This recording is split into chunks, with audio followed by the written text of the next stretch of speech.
Le 5 octobre 2021, la commission indépendante sur les abus sexuels dans l'Église, la CIAZ, rendait son rapport. 330 000 enfants ont été agressés sexuellement entre les années 50 et 2020. 3 ans plus tard, RCF sort un podcast pour décrypter, décoder les abus dans l'Église. Silence, on crie. L'occasion aussi de faire le point avec Marie Derain de Vaucresson. Elle préside l'INIR, l'instance nationale indépendante de reconnaissance et de réparation. Louis Dauphren. Oui, c'est le mot réparation qui compte, parce que les termes sont importants. Indemnisation, c'est une partie de la chose, mais ça ne se limite pas à l'indemnisation. Et Marie Derain insiste assez abondamment là-dessus. C'est l'occasion évidemment de faire le point aussi depuis les révélations qui ont touché la figure de l'abbé Pierre, parce que d'une certaine façon, ça actualise encore la réflexion sur le sujet. Et il y a beaucoup de choses à dire. Et il y a beaucoup de choses à dire avec vous, Marie Derain de Vaucresson. Bonjour. Bonjour. Merci beaucoup d'avoir accepté notre invitation ce matin. Peut-être pour commencer avec vous, aujourd'hui, où en est l'INIR? Combien de victimes ont été indemnisées? Alors, on peut d'abord parler de celles qui se sont adressées à l'INIR. C'est près de 1500 personnes, 1470 personnes à la fin du mois de septembre se sont adressées à l'INIR. Et ce sont plus de 1000 personnes aujourd'hui qui sont accompagnées, qui l'ont été ou qui sont accompagnées. C'est un cas. Que le processus n'est pas encore forcément terminé. Pour une partie d'entre elles, oui. Vous me posiez la question du nombre de personnes qui sont allées au bout de la démarche, et donc qui sont allées au bout de la démarche de réparation. C'est aujourd'hui plus de 730 personnes pour lesquelles, dans la plupart des cas, une réparation financière a été décidée. Dans quelle proportion ? Il y a une quinzaine de personnes sur l'ensemble des 730 qui n'ont pas souhaité de dimension financière. Donc c'est très peu, c'est marginal. On voit bien que la dimension financière, c'est un marqueur de la reconnaissance autant qu'un facteur de réparation. Et le barème, c'est jusqu'à ? Alors le barème, effectivement, puisqu'il faut parler de barème, c'est toujours un petit peu délicat, on a l'impression d'être dans une épicerie parfois. Il s'agit d'un plafond à 60 000 euros, qui est une somme consistante. En réalité, même si ça ne sera jamais à la hauteur de ce que les personnes ont subi, évidemment. Et peut-être qu'il faut expliquer ce barème, c'est-à-dire qu'en fonction des agressions subies par ces victimes, l'INIR va estimer un petit peu le barème possible. Et c'est terrible à dire comme ça, mais presque combien vaut l'agression? C'est pas tout à fait ça. Alors c'est pas tout à fait ça, et c'est surtout pas tout à fait ça, voire pas du tout ça, dans la mesure où on ne prend pas en compte que la question de la nature de l'agression, mais bien les conséquences, puisqu'il y a des agressions qui sont parfois dans une catégorisation pénale au bas de l'échelle et qui peuvent avoir des répercussions et des conséquences durables. Et ça a un prix. Et l'enjeu de ce prix, c'est aussi la question du sens de l'argent pour les personnes victimes, qui souvent est vraiment facteur de réparation dans ce qu'elles vont en faire. Alors ce sont parfois payer des soins ou bien retrouver un niveau de vie certain à cause du coût de soins, mais aussi des aménagements pour être bien dans sa maison, mais ça peut être aussi des projets partagés, et ce sont très souvent des projets partagés avec ses propres enfants, ou bien même des associations, puisqu'il y a des personnes qui reversent intégralement ce qu'elles vivent à des associations notamment de lutte pour les droits fondamentaux des enfants. Ces instances, Marie Derain de Vaucresson, c'est précisément parce qu'il n'y a pas d'affaires face à la justice pénale, traitée par la justice pénale. C'est extrêmement important de le rappeler. Le sens de la réponse que les évêques ont souhaité mettre en place et m'ont demandé de piloter, c'est justement parce qu'il n'y a pas de réponse possible, notamment parce que l'agresseur est décédé, mais aussi parce que les faits sont prescrits. Du côté de la justice pénale, il pourrait y avoir des réponses, mais aujourd'hui, telle qu'elle est organisée, les réponses sont tellement longue quand les agresseurs sont encore vivants, et parfois avec une place difficile à trouver pour la personne victime dans le procès, qu'il est préférable d'engager avec nous une démarche de réparation. Mais vous auriez souhaité que la justice pénale s'emparât de ces dossiers? Alors, je crois que la meilleure réponse qui est à faire aux personnes victimes, c'est une réponse de la justice républicaine. Dans une démocratie, dans un état de droit, la meilleure réponse, c'est une réponse judiciaire. Nous intervenons parce qu'elle n'est pas possible. À ce titre, il y a l'affaire de l'abbé Pierre et ses agressions sexuelles. Les victimes de l'abbé Pierre pourront-elles aussi être indemnisées par l'INIR? Alors, l'INIR a ouvert complètement son dispositif à l'accueil des personnes victimes de l'abbé Pierre, des personnes qui ont été victimes quand elles étaient mineures, puisque c'est la mission de l'abbé Pierre. De l'INIR, excusez-moi. Reste que pour l'abbé Pierre, je vais trop vite, il y a une question financière qui peut se régler dans des discussions entre le fonds CELAM, vous savez, qui est le fonds de dotation qui permet la réparation financière des personnes victimes, et les instances d'Emmaüs, et surtout un choix de ce point de vue-là qui revient aux instances d'Emmaüs. C'est-à-dire, pour être bien clair, que Emmaüs va aussi indemniser les victimes.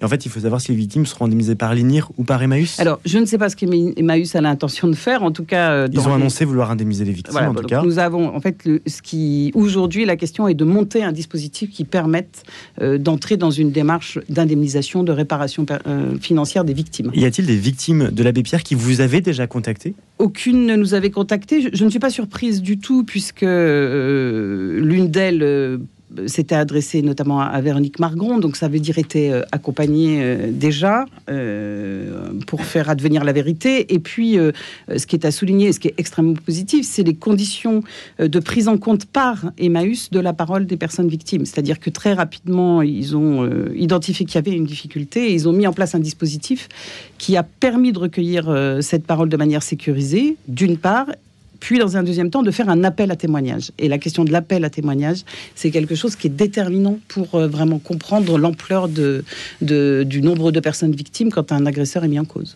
Est-ce qu'on peut savoir, Marie-Dora de Vaucresson, tout compris, l'INIR plus la CRR, donc l'autre instance qui s'occupe des congrégations, est-ce qu'on peut savoir ce que ça a coûté à l'Église catholique ? Alors, pour la CRR, je ne sais pas. Donc, je serais bien en difficulté. Ce que je sais, c'est que pour nous, le premier appel à financement qui était de 20 millions est atteint, qu'il a fallu faire un second appel à financement du fonds de dotation pour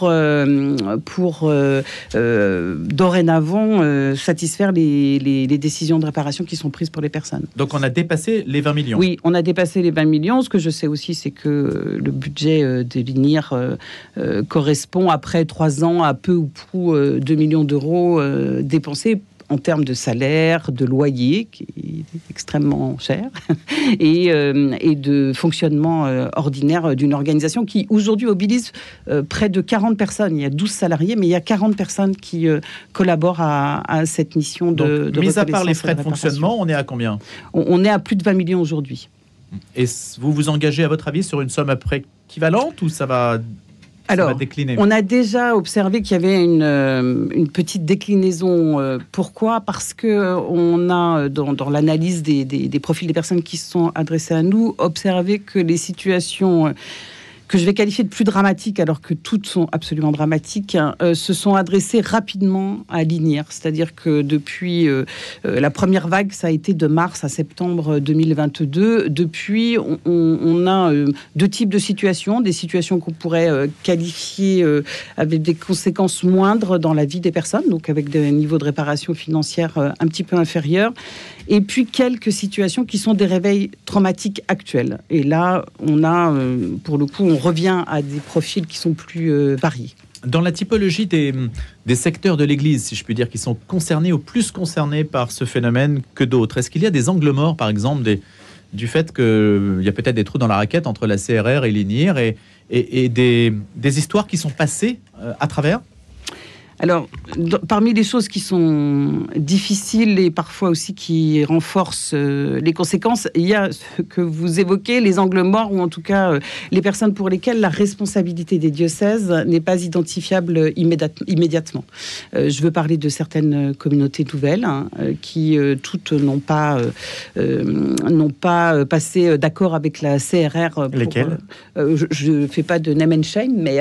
mais parce qu'il faut passer un accord. Mais, alors, dans le cadre... En fait, le cas de figure est simple. Quand la responsabilité du diocèse est facile à identifier, puisque, par exemple, une paroisse est confiée à une communauté nouvelle, ou bien un prêtre qui vient de l'étranger, c'est de la responsabilité du diocèse de faire en sorte que les personnes qui sont dans l'environnement de la paroisse soient en toute sécurité, et les enfants en particulier. Donc là, ce n'est pas du tout difficile à établir, mais toutes des activités qui seraient plus marginales et pas dans le cadre d'activités paroissiales, eh bien, c'est plus difficile. Voilà. On a très récemment levé à nouveau un lièvre avec l'Office culturel de Cluny, qui, par exemple, était dans la mouvance des communautés nouvelles dans les années 70-80, et dans laquelle il y a eu un certain nombre de violences, dont des violences sexuelles, d'abus et des violences sexuelles. Et par exemple, dans ce cas-là, ce sont des activités, mais ça ressemble à la question de la responsabilité autour de l'abbé Pierre, c'est-à-dire est-ce que c'est la responsabilité directe de l'Église quand une personne fait des choses, aussi belles soient-elles, dans son coin, indépendamment de l'institution. Les victimes, je vous propose qu'on les écoute aussi ce matin. RCF sort un podcast qui s'appelle Silence on crie, dans lequel on peut entendre justement ces victimes. Le deuxième épisode de ce podcast fait intervenir un prêtre, jésuite et théologien, le père Patrick Goujon. Il a lui-même été victime d'abus sexuels lorsqu'il était enfant. Pendant 40 ans, il a tout oublié. Et puis un jour, il se souvient. Dans Silence on crie, il raconte son amnésie post-traumatique. Et là où il en est aujourd'hui, je vous propose de l'écouter. Je disais là récemment à ma psychothérapeute que je me heurtais encore en moi à un mur en béton armé, une espèce de bunker. Et je ne sais pas ce qu'il y a dedans. Et je crois, je me suis dit ça récemment, je crois qu'il y a encore un cri de l'enfant agressé. Et Dieu entend le cri. Si on peut apprendre à entendre le cri des victimes, ça fait mal d'entendre un cri, hein. Mais il n'y a pas d'autre moyen de venir en aide à quelqu'un qui souffre que d'accepter d'entendre son cri. Parfois, on ne mesure pas la violence chez les personnes victimes. Ce témoignage-là, que vous inspire-t-il, Marie de Reims-Vaucresson ? Il est tout à fait une bonne illustration de ce qui peut être vécu à l'INIR avec les personnes victimes. La question de la capacité à entendre le cri et à l'entendre collectivement est absolument indispensable. Dans ce sens-là, les podcasts qui sont lancés aujourd'hui sont extrêmement importants. C'est-à-dire que la prise de conscience de la colère intérieure qui demeure, du cri qui demeure et des empêchements pour la personne victime à vivre sont absolument à prendre en compte. Est-ce que vous pensez que les fidèles catholiques, et au-delà d'ailleurs des frontières de l'Église catholique, ont bien pris conscience de l'ampleur du désastre, d'ailleurs, pour reprendre les mots qui sont utilisés dans ce podcast Silence on crie ? Je crois que désastre, alors ce sont des mots de Véronique Margron, en particulier au moment de la remise du rapport de la SIAZ. C'est très juste. Le désastre, il est collectif par rapport à ce qui s'est passé, et puis il est individuel. Et la conscience que les fidèles ont de cet état des lieux, je ne suis pas sûre qu'aujourd'hui ce soit complètement partagé. Je suis ravie, moi, quand quelqu'un me demande de venir parler dans un contexte ou un autre, et notamment une paroisse ou des regroupements de paroisses, de ce que nous apprenons des personnes victimes à l'INIR. C'est absolument essentiel. Comment expliquez-vous l'écart entre les 1470 dossiers dont vous avez parlé et les 330 000 qui ont été cités au début? Alors là aussi, il faut additionner les deux chiffres, ceux de la CRR et les nôtres. Et immédiatement, on arrive déjà à 2200, un peu plus, 2300 situations personnes qui se sont manifestées. La question des 330 000, alors il faudrait beaucoup de temps pour décrypter le chiffre, mais en tout cas, vous savez, je l'ai dit plusieurs fois, c'est un chiffre qui pour moi est incontestable, avec une méthode scientifique qui est solide et qui, de ce point de vue-là, ne fait pas de doute. Véronique Margron dit souvent que c'est peut-être encore pire que ce chiffre-là, le nombre de personnes victimes, c'est possible. En tout cas, ce qui est sûr, c'est que je crois que c'est plus juste de raisonner à partir des personnes qui se sont adressées à la SIAZ. Et la SIAZ a reçu moins de 7000 témoignages par mail, par courrier, par téléphone, qui manifestent la volonté des personnes victimes à obtenir, d'abord à se signaler, à dire qu'elles ont été victimes, à faire connaître la situation, voire à obtenir réparation. Mais quand nous avons sollicité les évêques pour qu'ils s'adressent aux personnes victimes dont ils avaient connaissance, un certain nombre d'entre eux, des évêques, mais aussi des personnes victimes, nous ont indiqué qu'ils ne voulaient pas personnellement rentrer dans cette démarche. Il y a plusieurs explications. C'est coûteux d'entrer dans une démarche de réparation. Patrick Goujon le disait, on n'en sort pas comme ça de ces traumas, en particulier quand les réveils traumatiques sont récents. Donc il faut pouvoir évaluer, je dirais, ce que l'on a à gagner, et ça c'est un travail important. Et puis il y a aussi ceux qui ont aujourd'hui trouvé des nouveaux équilibres parce qu'ils ont trouvé des réponses par des soins psychiques, par des environnements soutenant et qu'ils ne ressentent pas le besoin d'entrer dans cette démarche. Ça explique l'écart entre les 7 000 et les 2002. Oui. Mais pas entre les 7 000 et les 330 000. Oui, mais parce que les 300... D'abord, il y a plein de facteurs. 330 000, c'est 1950 à 2020. Il y a les personnes qui sont décédées, il y a les personnes qui estiment que leur situation, et qui l'expriment aussi, leur situation ne mérite pas d'entrer dans une démarche de réparation. Pour moi, la question, elle n'est pas tant de chercher à comprendre ces chiffres. D'abord, elle est d'agir. C'est pas une mince affaire, premièrement. Mais ce que je veux dire, est-ce qu'on a des gens qui ont appelé, qui se sont manifestés entre les 7 000 et les 330 000 ? Ou alors, est-ce que c'est juste un calcul arithmétique, une projection, une extrapolation ? Mais c'est complètement une extrapolation. On le sait, ça, avec une méthode très solide, scientifiquement. Donc, il n'y a pas des dossiers en souffrance au-delà des 7 000 qui attendent ? Non, et l'enjeu de la démarche, ça c'est très important, l'enjeu de la démarche, c'est de s'assurer que les personnes victimes qui souhaitent entrer dans une démarche de reconnaissance, de réparation, ont connaissance de l'INIR, ont connaissance de la CRR et vont pouvoir s'adresser à ces instances. Nous, notre objectif, il est là. On a parlé du barème, donc c'est une approche très financière. Il n'y a pas que ça dans les démarches de réparation. Il y a aussi des moments, des événements qui sont organisés, peut-être parfois à la demande des victimes. Est-ce que vous avez des exemples de tels événements qui peuvent être organisés à la demande de victimes de réparation ? Alors, j'en aurais des dizaines à vous donner. Je dirais que l'essentiel, il est au cœur de ces démarches restauratives, ce que nous appelons les démarches restauratives. Et la démarche restaurative, elle commence d'abord dans le travail exceptionnel, assez incroyable et en tout cas inédit que les référents conduisent avec les personnes victimes. Il y a toutes celles qui sont spectaculaires, comme par exemple déposer une plaque aujourd'hui dans une école qui est encore fréquentée par des élèves, une plaque qui fait mémoire que des enfants ont été victimes de violences sexuelles et que sont associés des parents d'élèves, des enfants actuellement, des jeunes actuellement dans ces écoles. Il y a aussi des démarches beaucoup plus privées qui sont de l'ordre de médiation familiale. Et puis peut-être on peut citer encore la force du témoignage. La force du témoignage, non pas tant par l'entrée de ce que les personnes ont vécu, mais plutôt par ce que ce chemin de réparation peut leur apporter. Et ce témoignage, vous l'entendez d'ailleurs notamment dans ce podcast Silence, on crie, un podcast pour entendre le cri des victimes. Merci beaucoup Marie Derain de Vaucresson d'être venue ce matin. Je rappelle que vous êtes la présidente de l'INIR.